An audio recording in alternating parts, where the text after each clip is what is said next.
Bitcoin's reaction to interest rate cuts out of the US was muted, and as a result, sellers have had chance to take back control. But will Bitcoin bounce from here, or is there more downside ahead? Plus, make sure you stick around until the end of the video, as I have a very interesting altcoin setup just for you. Stay right there. Hi, this is Paul with ArcisFX with your Bitcoin update for the week. This is Bitcoin 12-hour chart, but before we get into it, let me explain why exactly you need to be paying attention to what Bitcoin is doing. Sure, you can no doubt impress your mates by watching this video to completion, giving you an in-depth awareness of what Bitcoin is up to, most likely then resulting in you being the go-to person for crypto information, making you the de facto expert amongst everyone you know, but also, and more relevantly, if you're a crypto trader, it's important to understand Bitcoin's potential next moves, as you can't successfully trade the altcoin market, the crypto market, without knowing exactly what Bitcoin might do next. So without further ado, let's jump right in. So Bitcoin has had a bit of a pullback following FOMC, essentially the interest rate cuts last week, and we're now sitting at this upper local support level with more mainstream support down here, which of course you can see this double bottom is what started off this initial move all the way up to 118k. Now, why is this level significant here? That represents 112k, which is previous all-time highs put in back in May, and therefore this is pretty good support for bullish continuation. Now, we have room to come back down. Here's the daily 200 MA, so there's quite a lot of space still. Bitcoin could retrace before ascending higher, but we could see a bounce from here because this level did act as significant resistance, and we've only tapped it a few times since then. So looking at this chart and this slightly cleaner version of that chart, you can see a move up from here is perfectly on the cards. But you can see the RSI is approaching oversold on these higher time frames, which of course carries more significance than, say, oversold conditions on the hourly chart. Now you can see here are some of the order blocks, so people are being cautious here with Bitcoin and potentially expecting it to come down a little further before a move upwards. That doesn't necessarily mean that's going to happen, but you can see this is a perfectly normal retrace, nothing to panic about for now. But let's have a closer look to see what Bitcoin is doing on the intermediate trend, these lower time frame trends.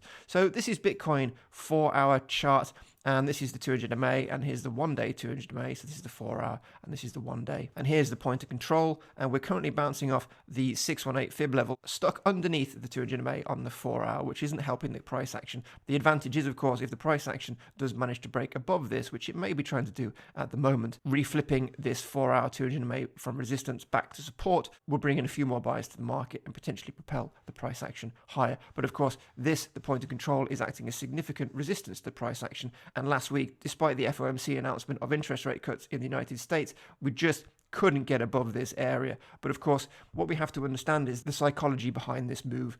We get indications, of course, in September that we're going to have interest rate cuts. So the market pretty much has the interest rate cuts baked in from a few weeks before FOMC, given all the different signals we're having and some of the data points which came out would suggest it's almost certain we're going to get a 0.25 rate cut out of FOMC. So Bitcoin traders, Bitcoin investors know, therefore, because it's baked in and they essentially are buying the rumor, so Bitcoin essentially moves upwards gradually as we approach FOMC. But as FOMC happens and we just get the 0.25 rate cut, then what happens is people which were entered their positions down here start taking profits. Now they wait a little bit because they want to see, of course, if the price action will bust above this, so they can, of course, continue to stay in their position and reap more rewards. But typically these people will be looking for either a 0.5 rate cut, which didn't happen before selling, or to see if the price action can ascend above this area of 118k in order for them to stay in their positions. But because Bitcoin couldn't do that, these people who bought in around here have started to sell because they realize there's most likely not going to be any upside ahead.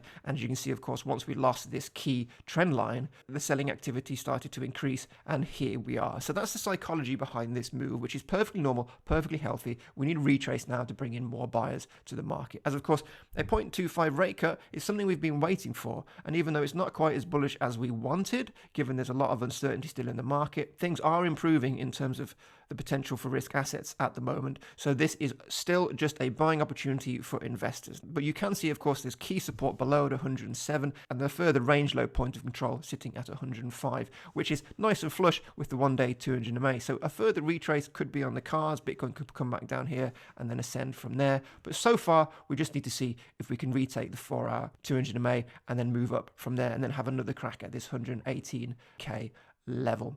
So those are the areas to watch on the 4-hour. And if we put the RSI on, let's have a look. We are, of course, just exiting oversold conditions at the moment. So this is ripe for an entry on the intermediate trend. But as we just said, the primary trend has a little bit more ways to go. So if we don't quite have the buyers we need coming in here at the moment, there's plenty of room for the price action to come back down and maybe come back into this area before then moving upwards. So it's very important we pay attention to what Bitcoin does here. And if we lose this support area at about 112, then expect a little bit more downside. Certainly down to 107, 108, but potentially down to 105 as well. So let's see what Bitcoin can do from here. But this is the 2-hour chart, just to zoom in a little bit. And of course, this is where the price action was following FOMC, struggling to break above. And then as buyers realized that it couldn't get above, selling activity started to take hold. We lost the daily 50 MA, and now we are stuck again below these moving averages and this area. This is the top deck of this ascending triangle, which the price action previously broke out of, represented by this dashed line. And the price action essentially needs to get above that before it can start making a move upwards. But we've got the daily 50 MA now acting as resistance. We've got previous local support acting as resistance. And then we've got the point of control, which has previously been acting as resistance, which Bitcoin now needs to navigate through. But that doesn't mean it's not going to happen. The price action has managed to stay put above this level, above 112K for the last couple of days. So we just need to see a move up from here. Now, we have been previously looking at some historical patterns to see how they can repeat and play out, because Bitcoin is a bit of an interesting beast and it doesn't really conform with typical TA half of the time due to manipulation and whatnot. So we do look for previous price action to try and understand what we can maybe expect from Bitcoin going forward. So it's not a prediction, but it can help us calibrate ourselves to the market. So this was January 2024. We've had a similar kind of pattern here over the last couple of months. And we had this breakout back in January in 2024, pretty much retested this support level. This was back when Bitcoin was 42K. And then after a little bit of consolidation, we then moved up with gusto. Now here we are again. We are retesting a little bit more flush, the 112K level, the previous breakout level. And we do need to see, of course, a bounce up from here. But you'll notice this is the weekly 50 MA, which is right down here below, which is currently sitting at around 98K, which is a key inflection point. So anyone saying that Bitcoin is going to zero or now it's the beginning of the bear market, well, it's a little bit early to be saying that, because of course, we only really want to be talking about that scenario if the price action is all the way down here, potentially risking losing the 50 MA as support on the weekly, and we're nowhere close to that. So looking pretty clean here, and we could see a further move up with a bit of consolidation over the next few days or weeks, but we need to make sure we hold this level of 112K as we were just discussing. But this was another scenario from Bitcoin between April and May 2025, which did not play out. As you can see, we were expecting potentially a little dip here and then a bounce up from here, but we didn't get that, as of course we've had the sellers take control following FOMC, and now we are down here just stuck below 113K. Looking potentially though for recovery at the moment, with Bitcoin trying to find its feet above this little trading range between 112 and 113. But obviously that scenario did not play out, which of course gives a little bit of credence to the bears at present. But just to have a quick conversation about Bitcoin 2-hour chart before we finish, the important thing to recognize, going back to what I was saying at the start of the video, the important thing to recognize as traders is you need to have Bitcoin in the right spot for entering your altcoin positions. Now, previously around FOMC, just after FOMC, Bitcoin was essentially in what I call no man's land, which is essentially in the middle of a range, which is very difficult to trade, because say you want to enter a long position with altcoins here. Let's just use Dogecoin as an example.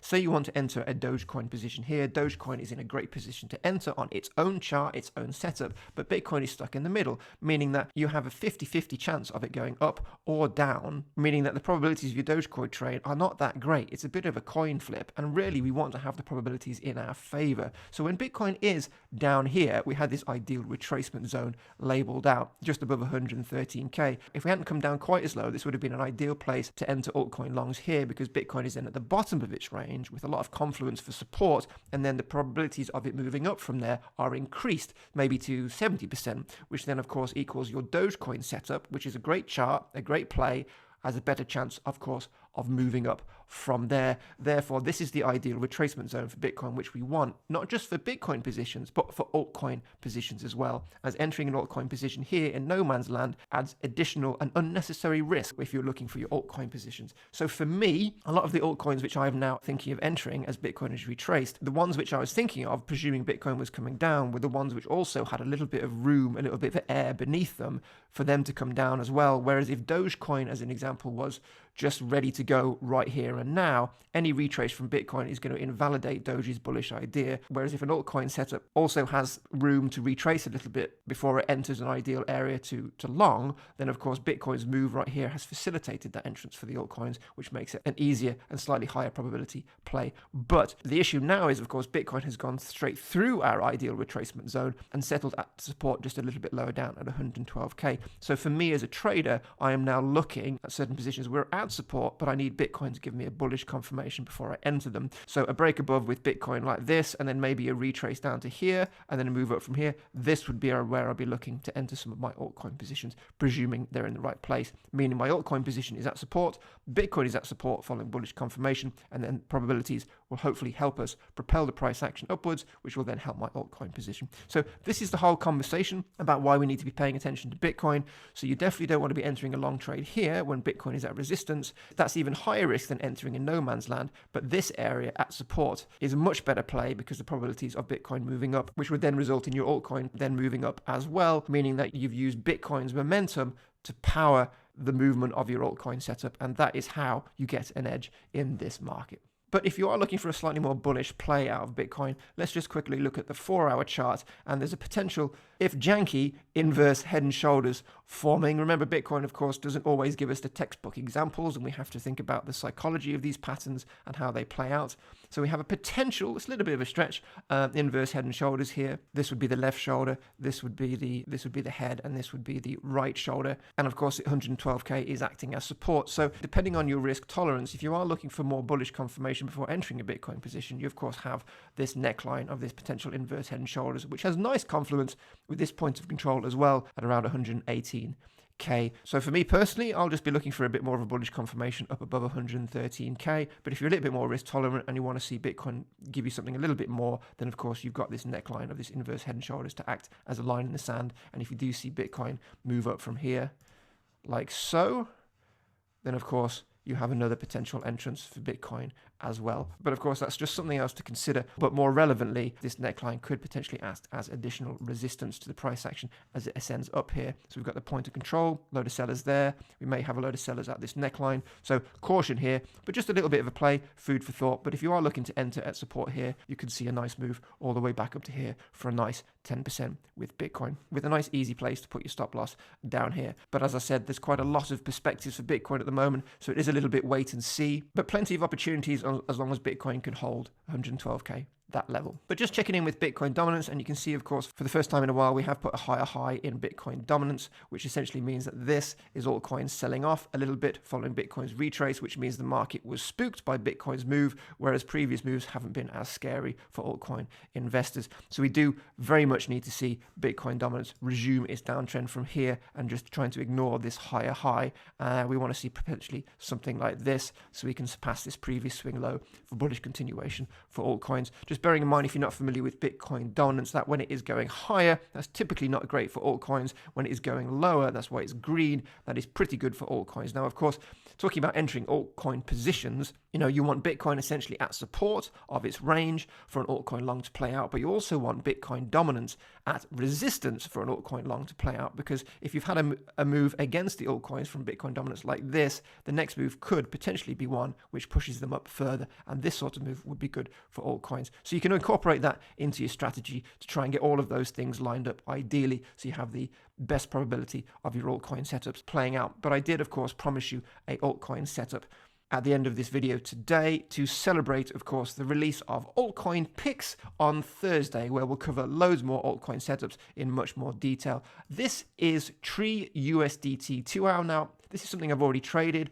and I was trading this range from here to here. This was a nice little setup, and hopefully people who are in this took their profits. Nice little leverage trade, 13% spot from here to here. But Bitcoin, of course, has reset the price action, pulling it down even lower. But this means we're very much at the bottom, all-time low of Tree. So if you are looking for a medium-term hold, Tree is in an excellent place to buy right now, with confluence with this low-volume node, and of course all-time lows. The only concern is, of course, it looks like we may have dipped below this previous low, which could be a bit of a bearish sign. So you could wait potentially for the price action to pump back above the previous swing high and then come back in. Then of course you are as low as you can possibly get with tree, and then hopefully the price action can make its move from here. But of course, this is what we're talking about. We want Bitcoin to be at the bottom of its range. We want altcoins to be at the bottom of their range for ideal high probable setups. So of course, if Bitcoin heads lower from here, this is going to pressure tree even further down. But because we're right at support, it's not a bad area to come in on. But we'll be discussing this setup and more on Thursday. So make sure you hit that subscribe button. And of course, let us know in the comments if there's any altcoins that you're keeping an eye on at the moment that we can potentially look at for you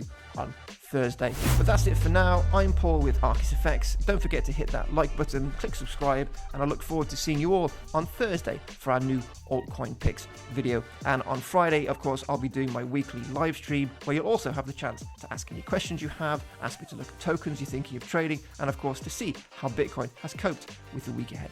I'll catch you then.